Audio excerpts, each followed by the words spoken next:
ঢাকার উত্তরায় milestone school and college বিমান দুর্ঘটনায় অবহেলার অভিযোগ তুলে সাবেক অন্তর্বর্তী সরকারের প্রধান উপদেষ্টা মোহাম্মদ ইউনূস সহ ১৬ জনের বিরুদ্ধে ঢাকার আদালতে মামলার আবেদন করা হয়েছে।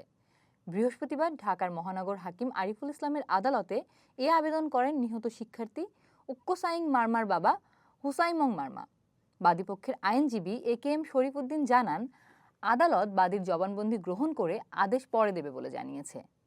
আরও যাদের আসামি করার আবেদন করা হয়েছে তারা হলেন ইউনূস সরকারের আইন উপদেষ্টা আসিফ নজরুল, পরিবেশ উপদেষ্টা রিজওয়ানা হাসান, শিক্ষা উপদেষ্টা সিয়ার আবরার, প্রধান উপদেষ্টার প্রেস সচিব শফিকুল আলম, সাবেক শিক্ষা সচিব সিদ্দিক জুবায়ের, প্রতিরক্ষা মন্ত্রণালয়ের সচিব, বিমান বাহিনী প্রধান air chief marshal Hasan Mahmud Khan, air vice marshal Morshed Mohammad Khairul Afsar, group captain Rifat Akter Jiku, Milestone school and কলেজের গভর্নিং বডির উপদেষ্টা অবসরপ্রাপ্ত কর্নেল নূর নবী, অধ্যক্ষ মোহাম্মদ জিয়াউল আলম, প্রিন্সিপাল মাসুদ আলম, স্কুল শাখার প্রিন্সিপাল রিফাত নবী, রাজুক চেয়ারম্যান, রাজুকের ফিল্ড সুপারভাইজার।